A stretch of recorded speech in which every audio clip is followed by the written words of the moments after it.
Hello and welcome here to our little Kumba review, revisit, whatever. I'm version 1 of RCT2 Germany and I'm here with one of the most accomplished and one of the best RCT players of all time, Kumba. Hello. Yeah, so Kumba is the first non-German to appear on RCT2 Germany. Yeah, Cool. that's an honor.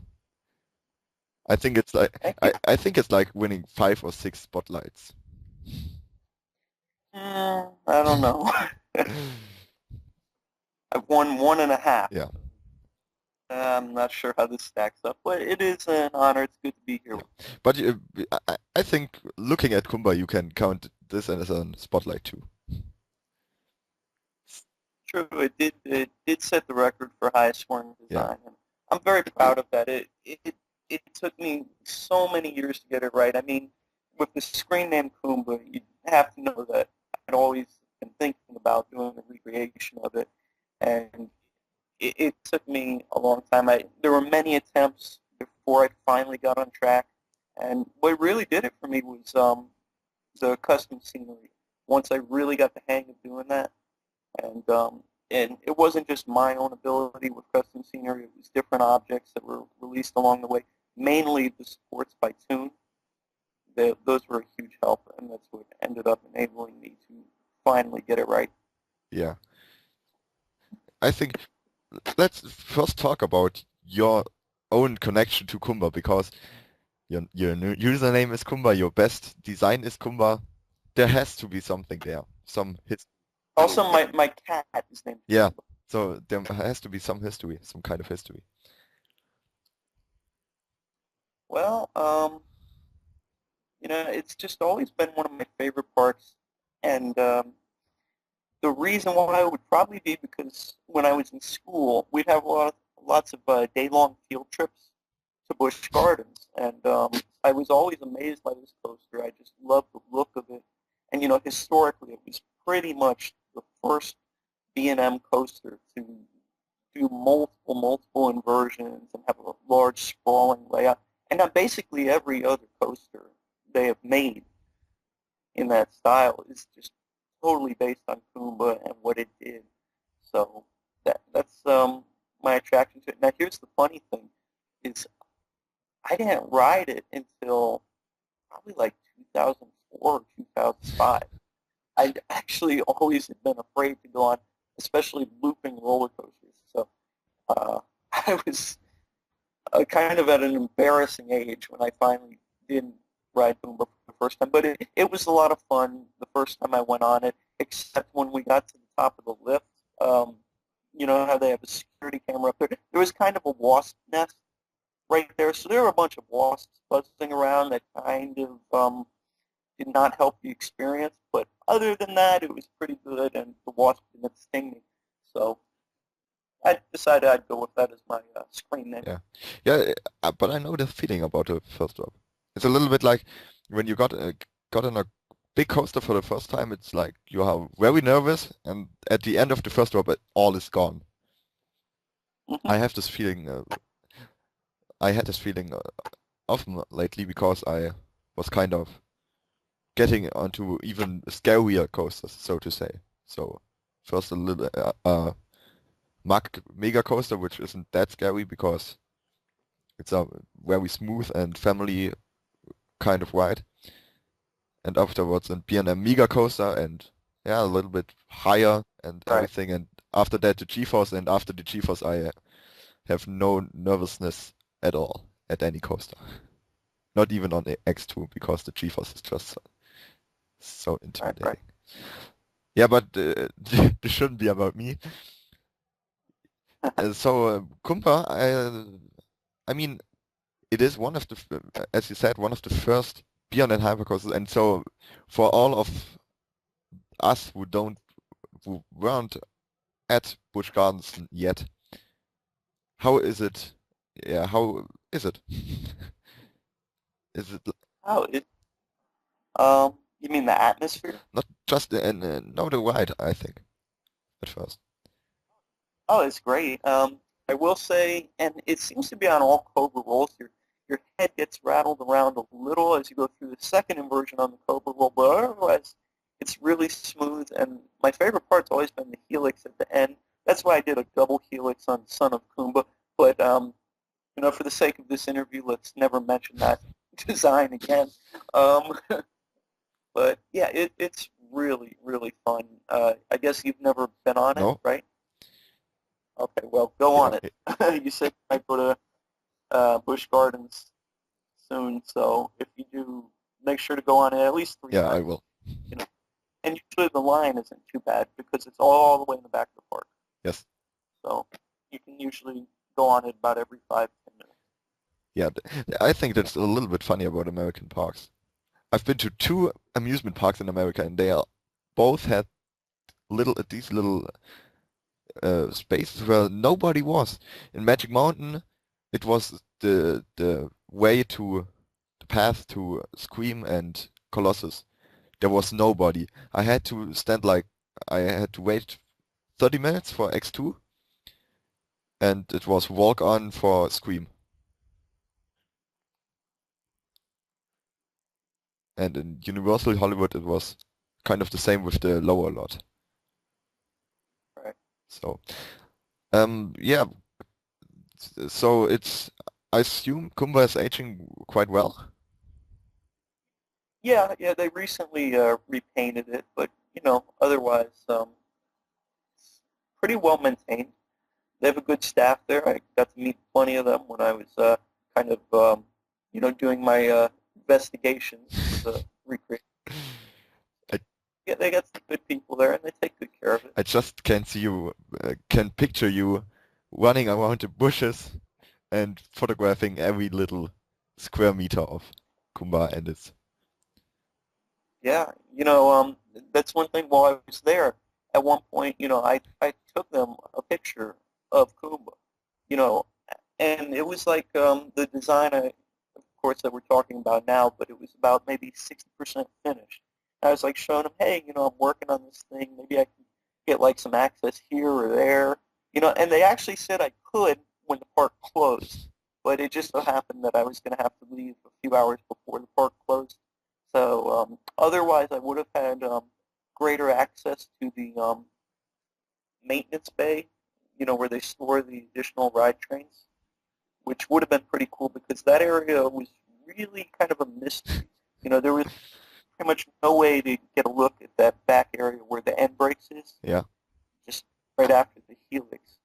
So maybe next time I go there, I would like to do an updated version of this poster sometime.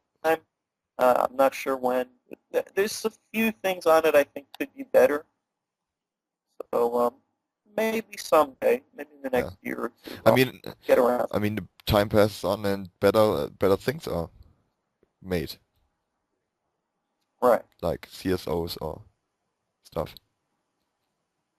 So the thing I always loved about Kumba is that you realize that just don't have to recreate it like one to one, because of course in RCT you can't recreate a coaster layout one to one to the game. And I think anyways, no. Always when I want to recreate a coaster, I try to build a one to one copy, and when it doesn't go well, I just stop the project. And I think you've done a great job on the layout, because it is Kumba, but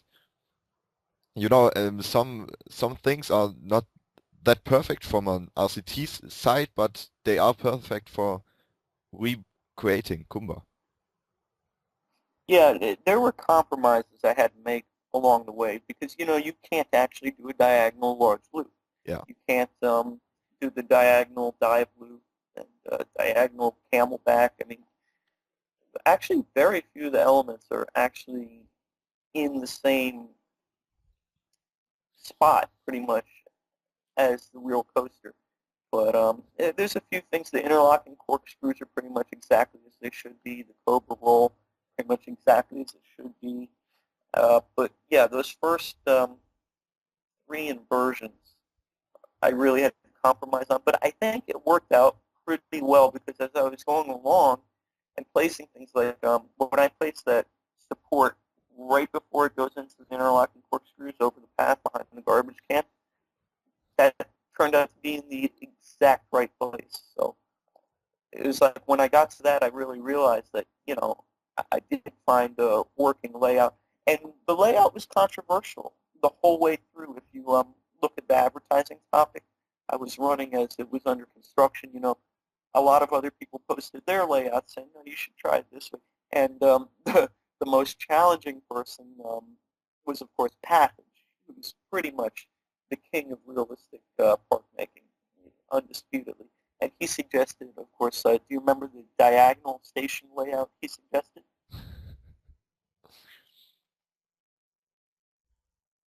We'll just assume you do. But anyways, yeah, he suggested that, and I actually tinkered with it a little bit, but it actually put like the corkscrews in a place where it just would have been too hard to place the surrounding scenery. So it was tricky for sure, but in the end, I'm very happy with the final layout I got on. Yeah, and I think the thing about like the COG wall, if you build a known roller coaster in RCT, you wouldn't build it like that, I think, with the turn in front of it. But it works in Kumba because it's just, you have to be aware that it's a recreation and that the COG is supposed to be like that to end up at the Cobra wall at that point. Right. It's all very difficult. I don't think I could manage something that detailed and realistic because it's so hard, I think, to put the right elements at the right place, and yeah. Yeah, it takes time. I mean, this thing. I mean, since it's a design and not a full park, not as much time as some larger projects take. But I'd say this took me from start to finish about a solid 6 to 7 months, something like that. That's off the top of my head. If I were to look back at the advertising district topic, I could figure it out exactly. But just off the top of my head, it took months. Yeah. Yeah, I can imagine it. So I've always wanted you to ask this. The little bump in front of the Cobra walls just seems very strange looking at Yes, it in RCT. that was something I was not planning on doing. But actually, a lot of people, that's another thing you might want to go back and check out the topic that I did throughout the construction. A lot of people were saying that they noticed a little bump. And I was like, there's no bump. What are you talking about? And sure enough, I looked at a lot of online video POVs. And of course, I went on the coaster just about a month or two before I finished the design. And I felt that little bump. And I ended up determining, you know what? I think you're right. And I think I felt that. I think I'm seeing that. It's very, very subtle. That was the thing. It was to where I could leave it without it. No one would probably really notice. But I decided, you know what? I don't want to do a bunch of straight track going into it. Let's do something a little creative. If someone decides to say, well, why is that there? That's unrealistic. Maybe they'll do a little research and they'll realize, yeah, there is a little bump. He was able to pick up on that detail. So I love putting in little details that will make people think sometimes. And I really like to have thought-provoking details in my park when I can. So I just saw that as a good opportunity to do one. Yeah. Yeah, the thing about those little things are you don't really notice them when you drive it in like one time. It's like riding it and then you think it's awesome, but you couldn't say, yeah, there's a bump. Because, I mean, if you ride it like 10 times, at the end it's like, yeah, there is a little bump because you know everything else. You are used to it at some point, and then you notice the things you haven't noticed before. Are you familiar with the first row of the Expedition G-Force in Germany?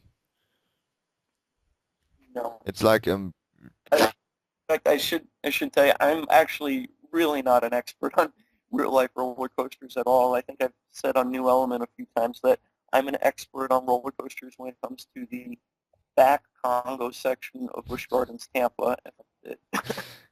Yeah, so the main idea is that it is like nearly 90 degrees and you have a twist. So you go over the top, right vertical down, or nearly vertical, and twist for, I don't know what the exactly degrees are, but like 90%, you could say. And when you ride it the first time, it's like, yeah, you get twisted like once, so in one direction to the right, and yeah. But like after 10 times, you notice that you actually get twisted in the other direction at the end. So you're going a little bit too, you're getting a little bit too twisted to the right, and then you twist a little bit back. If you Right. understand that. Yeah. Yeah. Well, So Kumba is, I I think, really nice done. Let's go to the main area, except of the coaster, so the big space with the queue and the buildings. I think they're really nice done. I right. really like it. So like the detail with, I assume these buildings are actually there in this form, like the building the stairwell of the blockway ways goes into. Right. Yeah, they're all actually there. I think technically I'm not remembering it too well, but I think there's actually just a few more tiny buildings with roofs over the queue that are kind of diagonal in between the three small queue buildings I did on there. But they were just so tiny. I don't know. I couldn't really figure out how I would do them, but that area actually over the queue is not 100% accurate because of those diagonal small roofed buildings. There's a few things. You got to make Yeah, compromises yeah, of course. on creations. I've never really liked the gap in the railings between the queue, but it's actually like that. There's actually like a fairly decent sized gap. And, I actually pretty much kind of made up the queue line just to look good in RCT more than be a actual recreation of what they have there. Actually, pretty much the queue railings are all very sloppy if you really pay attention to them in the recreation. But I guess I could say that I wasn't willing to get that detailed when it came to the recreation, where I perfectly placed every little railing. Some of it I really did just want it to look good in RCT. Yeah, yeah. You have to do that because else you wouldn't get 92%. Yeah, 92 Yeah. point whatever it was. Still the record. And Kong likes to remind me that I probably cheated and screwed him out of Vulture getting a higher score because I gave it an 8. You're probably going to review Vulture with him sometime. Yeah. That will be interesting. I've talked to him on the phone before. He is a very interesting person to speak to. So that should be a good one. I stand by my 80. His atmosphere was very dull on that.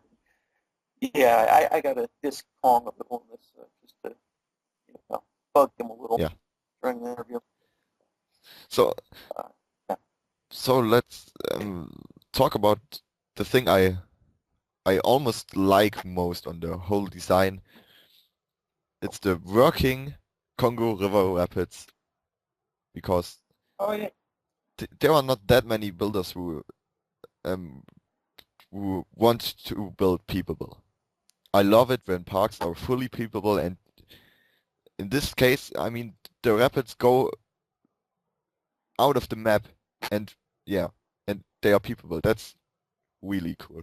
Right. Yeah. No, I could have taken that further, but if I would have made the rapids any bigger, more people would have complained that I didn't just recreate the entire park, which would have been too much of a pain in the ass. I mean, you'd probably have to pay me to do something like that. I mean, and I think I might have to talk to Busch Gardens, see if they would like to pay me and do something like that. I'm a journalist and we don't really make that much money. So, yeah. But it was really nice. And also the train, I'm sure you noticed, is the same way. It goes on the map, off the map. And if you really take a look at the details, I used underground, under scenery paths to get the peeps to actually get on the lines for both of those rides. Yeah. But those are the details I like to work in. Is where when you see either the rapids boat or the train going through the map, you actually see the peeps on them. So it's realistic. Yeah. Yeah, that's the point of it. I think it has to be a little. It was a lot of work, I think, but it's worth Yeah. it's worth it. What is wrong with me right now? So so the theming, I think I like the buildings because they are not that hyper creative and Well, no. Yeah, they're just what I yeah. saw in pictures and when I was there. And yeah, I think they're a very interesting style because that was the main thing I noticed when I was recreating them. It's like, people don't really build with this style in Roller Coaster Tycoon, but there they were, just built like that in the park. So I tried to make them as accurate as I could. I think my favorite is probably the smallest one, which is the Kumba refreshment stall, the little blue one next to the Yeah. bridge. Yeah, that's probably my favorite. With Phil in it. I actually stopped there and got a soda while I was at the park. I wanted to make sure that I experienced like every building I could. Of course, I bought an on-ride photo and all that stuff. Yeah, with are Phil and Kelly real employees of the park? Huh? Phil and Kelly, the Kumba refreshments staff. Wait, let me click on them on game 2 here. Sammy and James. Oh, wait, no, I'm looking at the photo area. Callie, that's actually Kong, and Phil is, I suppose that's Possum. Yeah. Kong, oh, that's ironic. I have Kong and Possix working together in the refreshment stall. Oh, man, that probably would not turn out too well in reality. Yeah, look at that.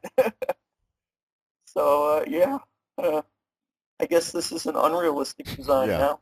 That destroys everything. It's like No, I should mention actually the height checker is named Darren, which that's my name, but it's ironic when I went there around the time the design was 60%, when I was checking everything out, talking to staff members, showing them the picture like, hey, does this look accurate? What do you think of this?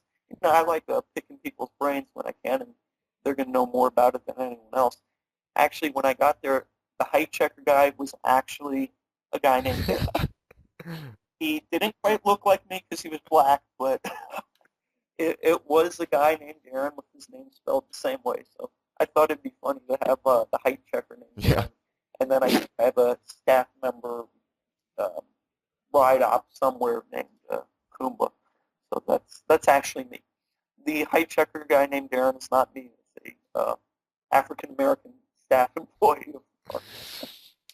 So I think we've talked about the park enough. And I think the watchers have seen every bit of it because I had it on the screen at any point. So let's talk about you and Busch Gardens.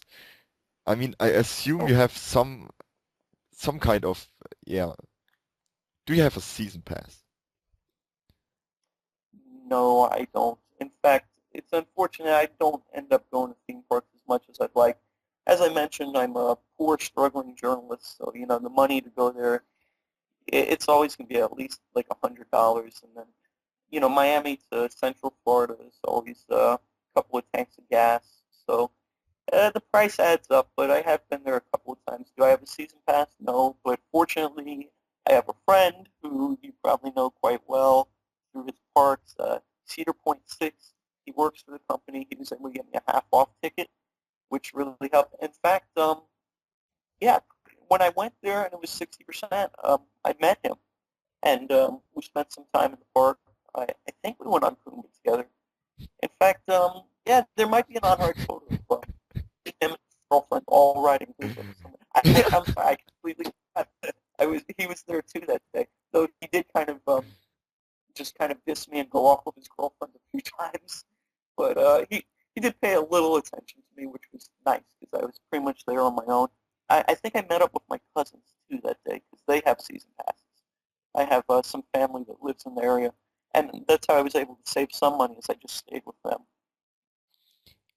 So you are saying that 0.6 had a fun time riding Kumba. Yeah, he loves coasting. That's unfortunate. He was able to spend a lot more time in the park than me. I was sunburned to death and tired, and my feet had blisters and everything. And he's like, "You're leaving?" I was like, "Yes." I'm like dead on my feet here because he's the theme park pro. That guy he could probably set some sort of stamina record inside parks. But yeah, he was amazing to meet, and he provided me with a lot of extra pictures that came in handy big time when I was making the recreation. Yeah, I think it's important to connect between two RCT players because other RCT players know what you are doing and they can help you a lot better than some other staff. Exactly. So, is there any other thing you wanted to say about Busch Gardens? Everyone should go there and ride Kumba.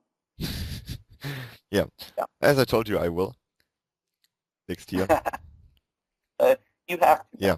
After this, there's no way around Yeah. it. You have to go there and, at least 3 to 4 times. And like I said, the queue line is not usually crowded. You can usually get on the ride in 10 minutes or less, usually less actually. Yeah, I will. And Yeah, I will go there like Mondays or Tuesdays. So I hope it will not be too crowded.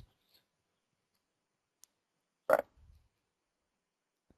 It's a little bit of shame that you aren't, yeah, you don't get into amusement parks that often because I mean you live in Florida and that's a little sad, I think. Well, yeah, but remember, it is a 4-hour drive each way, and you usually have to get a hotel and everything. Because, Miami's, like I said, about 4 hours away. Yeah. It's not cheap. So. It's always strange to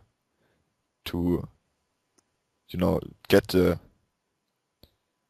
know what kind of travel it is for Miami because you as a German you look at a map of the USA and it's like this huge country and you think there's no way it is difficult to get from Miami to Orlando, but then in reality there are some problems, I think. Mm-hmm. Yeah, and don't forget traffic in Miami and Florida is actually pretty bad. I think we're rated worst in the country when it comes to traffic. I know from experience I've been in 3 accidents. None of them have been my fault. Fortunately, none of them have been very bad. But yeah, Miami's a very interesting, diverse place to live. And, though sometimes it is nice to get away, and to some extent it's a little nicer sometimes when you're up in Central Florida. More people speak English, which is good, but I'm learning Spanish, so that helps too. Yeah, I think Florida. I will. Yeah, I will travel to Florida. So, but I've been to California and I've been to the Rocky Mountains, and so the bar is really high for Florida. Florida must be pretty awesome to top the Rocky Mountains, I think, in my view. I'm a mountain guy.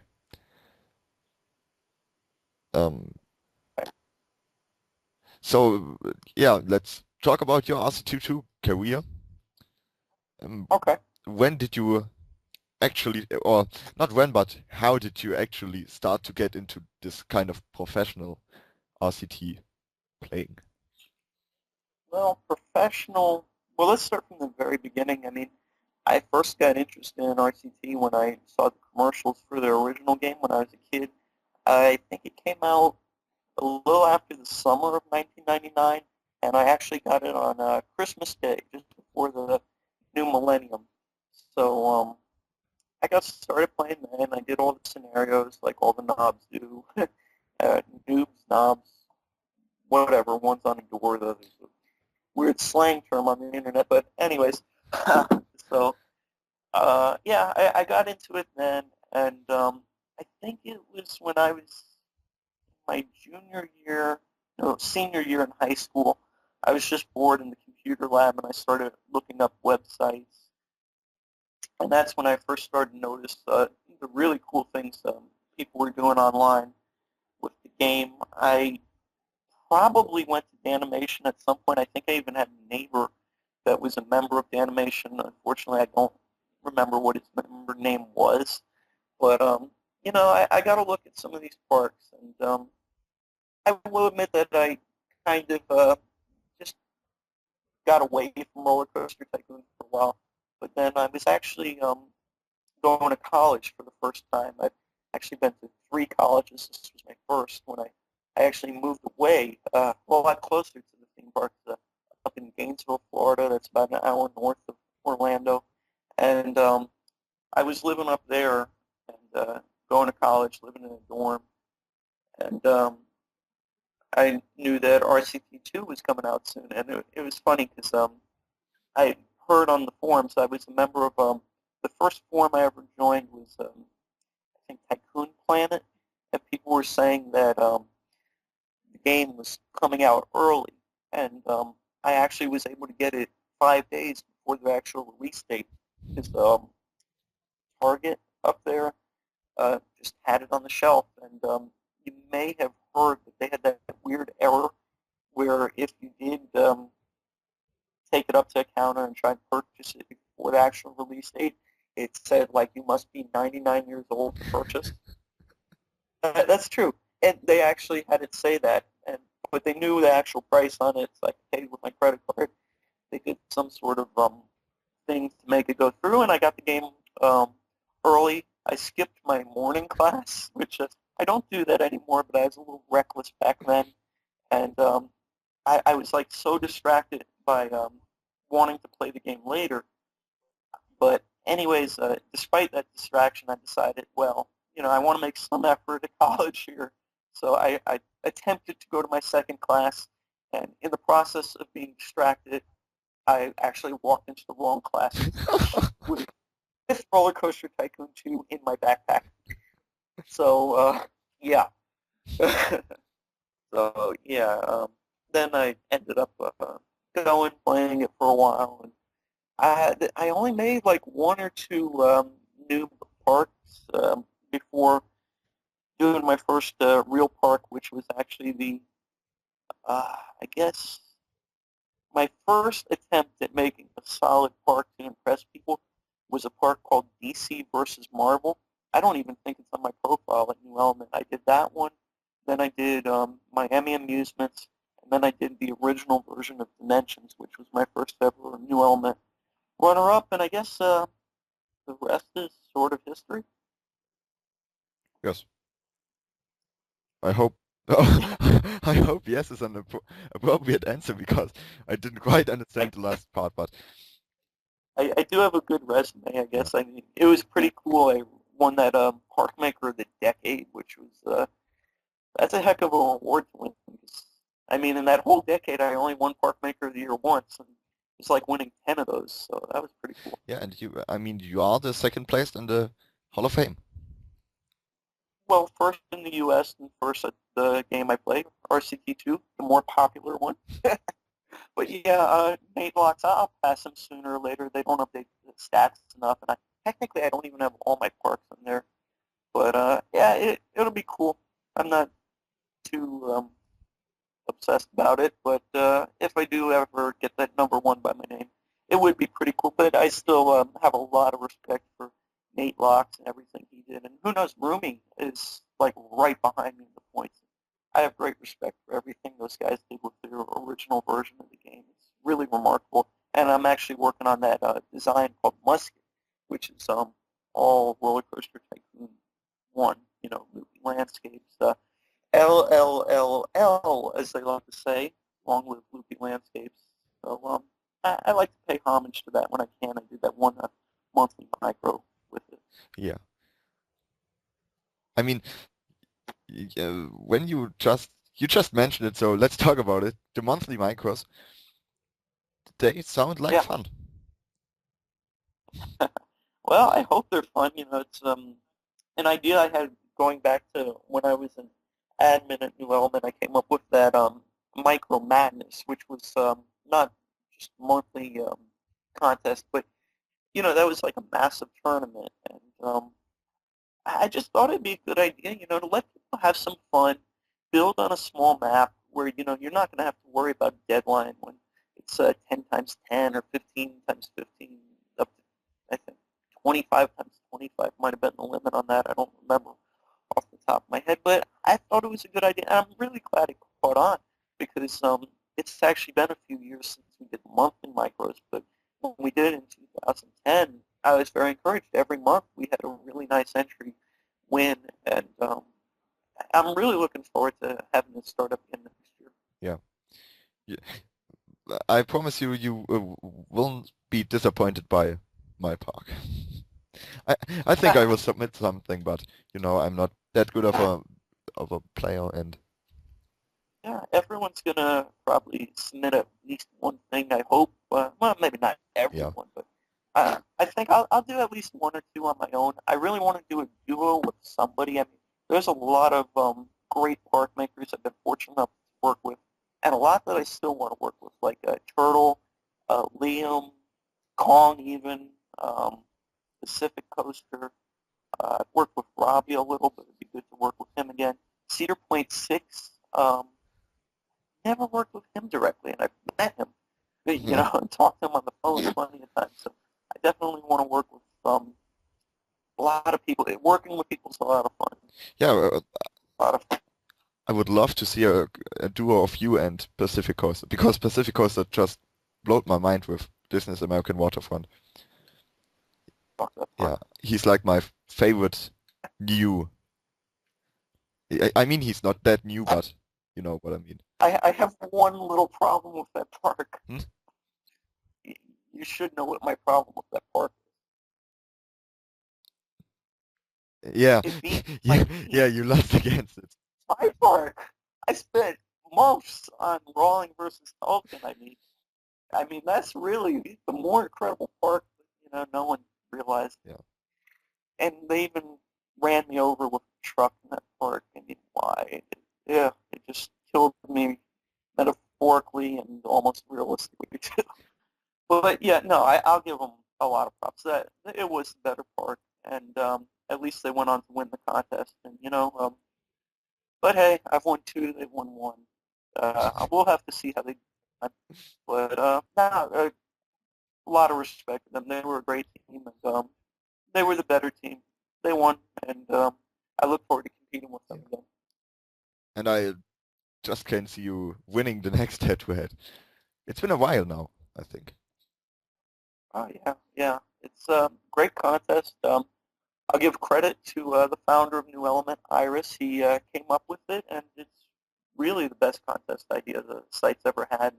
Probably in the history of the community, I'd have to say it's the top contest. And it's just so much fun, especially since I've been fortunate enough to be a captain every time around, just drafting a team, and, trading people like pawns on a chessboard. No, it's all fun. Oh. So, I think I don't know what it's like to build in a head-to-head, but it's a lot of fun to watch it and look at the parks and get excited about what it's gonna be like, and then see Disney's American Waterfront or Rowling versus Tolkien and just be excited about it the second it is released. We discovered Rowling versus Tolkien like this. Gun, me, and Big B were in a conference here in Skype, and we're just talking a little bit, and then Jan was like, "Look at that! That's just so awesome! Look at the name!" And I got onto NE, opened the topic, and I read just Rowling versus Tolkien, and I just was like, "What?" I came up with that name. I think they wanted to give it some sort of Harry Potter adventure name. I was debating that with Six Flags Hans, as I've come to call him after working closely so much, you Yeah. know. But we debated on the name a lot, but I kind of put my foot down as a captain. It's like, no, we're going with the authors of the book. And I think I even worked in a few things. Like I think I had a Morgoth reference on the Tolkien aspect, and I think I had some sort of Fantastic Beasts and Where to Find Them reference for the brawling aspect of it. So I actually tried to put in just a few things that actually were not in either the Lord of the Ring trilogy or the 7 books of the Harry Potter series. So that's why I went with the author names, where I'd have complete flexibility with everything. Yeah. Yeah, but you had to compete against Disney's American Waterfront. Yeah, stop reminding me. That was like you. Next question. Next question. No, I think it's a little bit like if you are German and play basketball and you get, they tell you, hey, you're gonna play basketball for the German national team, and the next moment they say, yeah, against the US Dream Team. Yeah. Yeah, that wouldn't be too fun. I actually know a girl that plays. She was on the Croatian team, and they played against the U.S. women's team, and yeah, they kind of beat them really bad. So actually, no, I think they had the lead at one point. But anyways, we're quite off topic now. We're talking about women's national basketball. So any more questions about the design or my career? Not really. No? Okay. Do you have any questions for me? Any questions for you? Well, uh, what other rides do you think will be in this series? I know you mentioned that you want to do Vulture by Kong. What else can we expect from this series? You see, I'm a journalist, so I've got to ask some questions here. So Piranha, Flip this. yeah, I've already recorded Piranha, so that's coming soon. Non-coaster design, that's pretty amazing. And we have maybe we don't have the best parks and designs, but I think we chose it wisely because we have a lot of Liam P parks. We have just because he produced so much, and then it's easy to say let's do nearly all Liam P parks with accolades. We have a lot. Right, yeah, he's a fantastic park mate. He's just grown so much with the game. You know, he's one of those guys that's put in a lot of time playing the game. It's kind of funny because he goes kind of back and forth from doing things that are really incredibly skilled to just playing the game for fun and making something that I think he recently just won a silver. And it's pretty rare that you have someone win a spotlight and later win a silver. Yeah. It's good to have guys like that still play the game just for fun. I hate it like when somebody says, no, I can't submit that because it's not that good and it would destroy everything on my profile. Because if you had fun building something and it's not really bad, you should submit it. Right. But, the important thing is one thing I've learned is a lot of people ask me like how I'm so productive because you'll notice it's rare that I ever cancel projects. You really got to build what you want to build. Don't get sucked into too many joint projects, group parts. You really got to go with the things that you want to make. That's why when I did Dimensions, Realms of Creation, the themes are a little bit disconnected, but they were all themes that I really wanted to do. And instead of putting them aside and saving them for later when I'm really wanting to build them, I just said, you know what, screw it, I'm putting it all on one map. And it worked out pretty well in the end, I think. So that would be my advice for any park makers out there, is just build what you really want to build. Don't worry too much about what other people think. Have fun with it. Do some planning. Draw pictures of your park. Look at other people's parks. Borrow ideas. Go out. Drive around. Take pictures. Stuff like that. That's really what you got to do to be able to come up with real good creations that people like and just have fun with the game. Yeah, that's very important. I've lost it a little bit, the fun in the game, because You know, it's like at some point the whole system of an E is good and bad because I mean on the one hand you have really good builders to rate your designs or parks. On the other hand, you secretly always wish to win something. It's a little bit, Oh, I think. everyone's competitive, when you get a score on an Accolade, you always want it to be as high as possible. I mean, but you gotta be realistic. I mean, I never expected a 90 or something. I was expecting maybe low 80s or something on Kumba. It was just amazing. I was able to follow the boats as they came in through the submission process. It's really a great setup they have now. I guess we're on NE4, I think it is. But with G Wiz and Posix, Lewis, and the whole crew, what they were able to do, it's really remarkable. I mean, I feel kind of bad, because I was technically in charge of the site before them, and I didn't do anything nearly that good. I mean, Darkfire was able to help me design the NE3 version of the site, and well, actually, I more have to say that I helped him a little bit. It was basically 95% his work. So it's really great the way the site has blossomed. I like what they do with it. I mean, I think the discipline, like banning Kong, I mean, I don't know if they'll still be banned when people listen to this in the future or not, but I don't really agree with things like that. I think they could be a little more lighthearted, but overall, it's still a great site.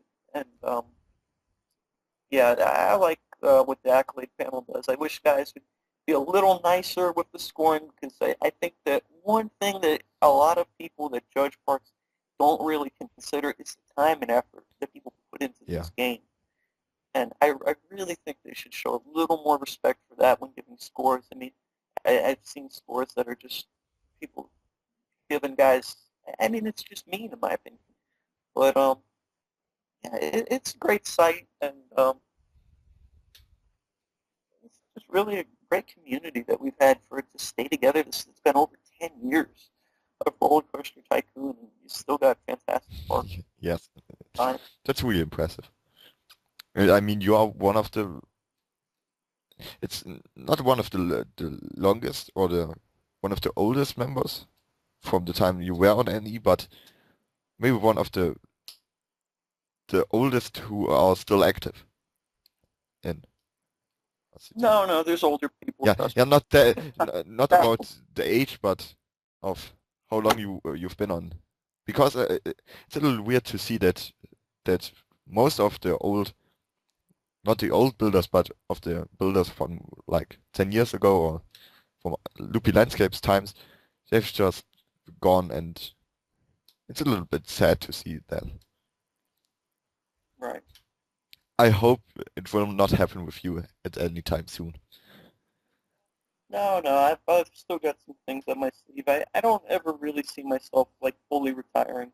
I mean, up next, I'm gonna have to finish Logos, and we'll see how much X-Coaster, X-Co, or Ryan, as I sometimes call him, we'll see how much he's able to add to the park because it's kind of funny building with him. He's just to be cocky, I'm gonna say the only park maker I've ever admitted is better than me because his detail work is just out of this world. I mean, he's always strived to be a Disney Imagineer, and someday he's going to become one and just really design some groundbreaking things because that guy's creativity is out of this world. So building with him is always kind of a challenge because every time I'm about to do something, I'm like, maybe I should ask him to do this because I know it would be better.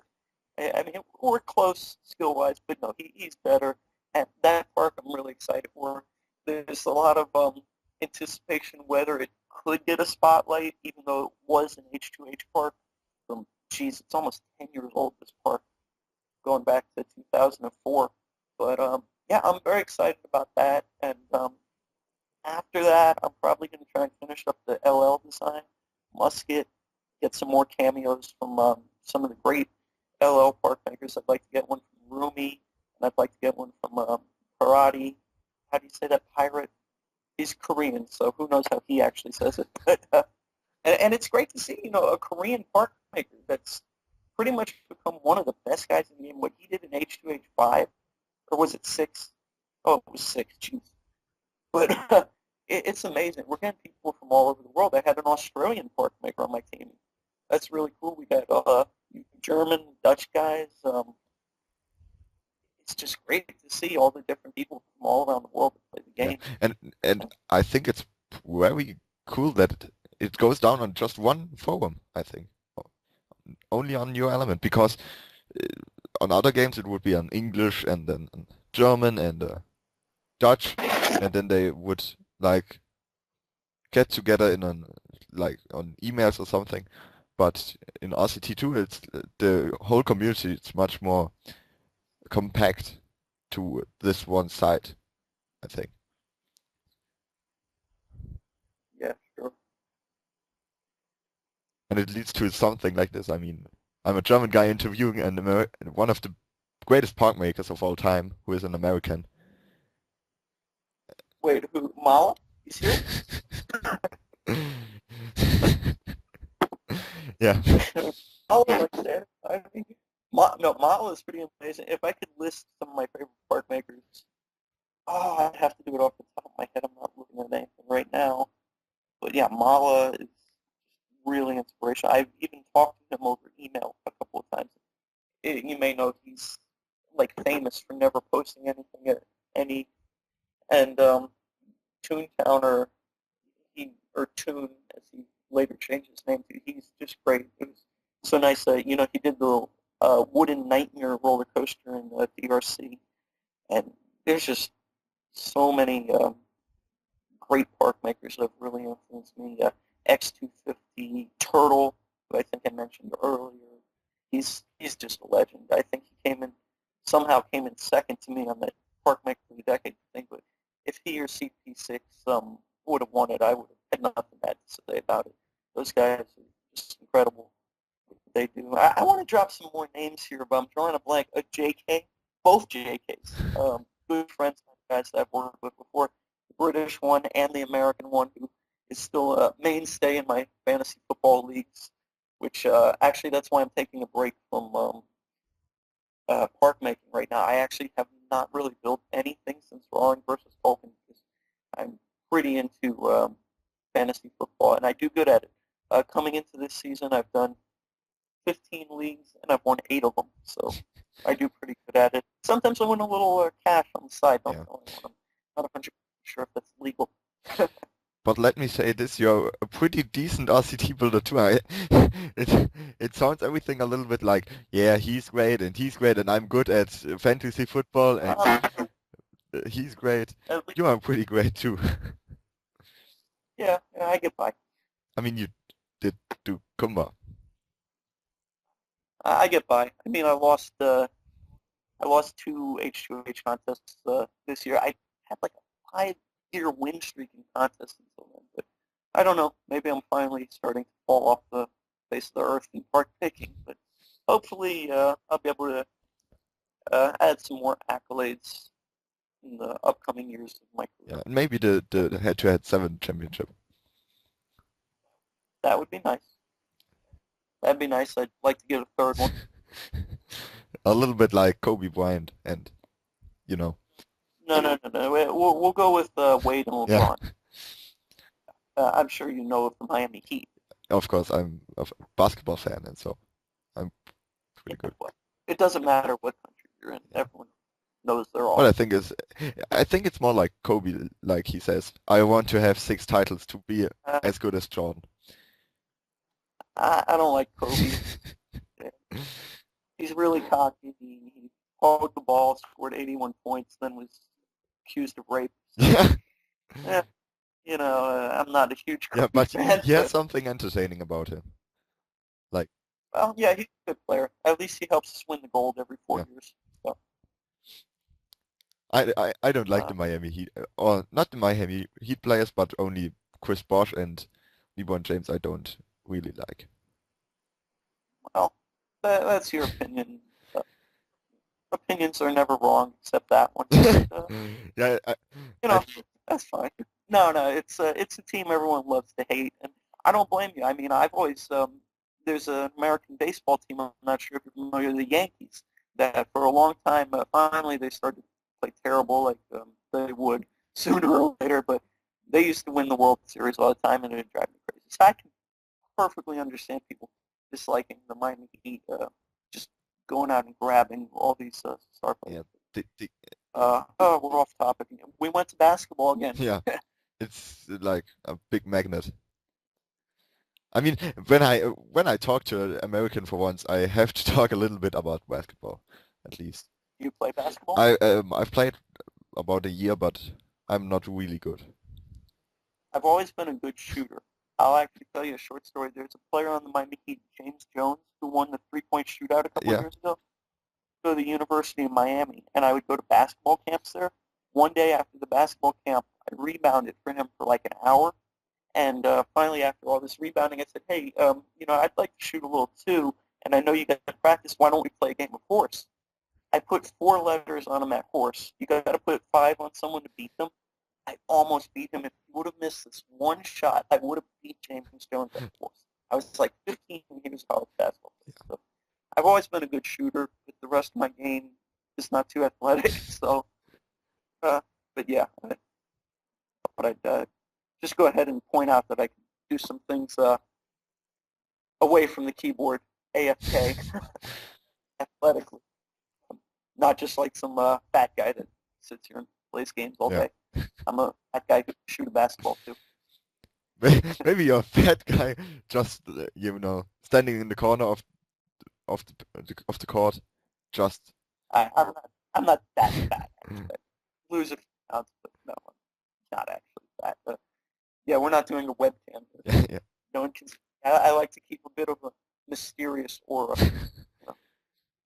Yeah. So yeah, I would say we have talked enough about everything. Yeah, it's been an hour. So let's end with this. I personally think that we've talked about favorite park makers list, and you're definitely on the top of mine, or on the top 3. Yeah. It just has a great impact, doesn't it?